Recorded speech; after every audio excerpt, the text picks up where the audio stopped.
বাংলাদেশের মুসলমানদের একটা সমস্যা হইল, তারা কোথায় কোথায় বলে তারা 90%।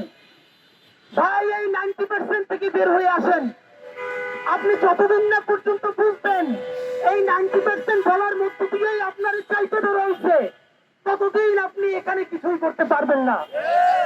কোন মন্দিরে যদি সামান্য হামলা তো দূরের কথা, কোন ষড়যন্ত্র হয়, সবাই সেটার পক্ষে মুহূর্তেই রাস্তায় নামতে পারেন, কিন্তু মুসলমানের নিজের জীবনের থেকেও পবিত্র কোরআনে কারীমকে যদি লাথি মেরে নষ্ট করা হয়, তাহলে তার পক্ষে বলা তো দূরের কথা, তার ব্যাপারে একটা সামান্য শব্দের প্রতিবাদ করাকেও তারা সাম্প্রদায়িকতা মনে করেন।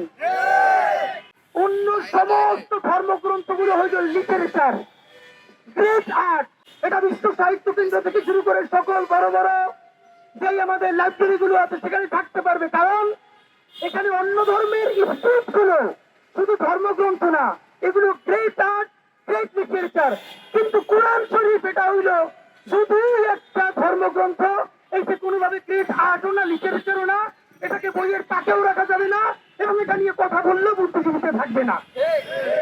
এই হলো আমাদের অবস্থা।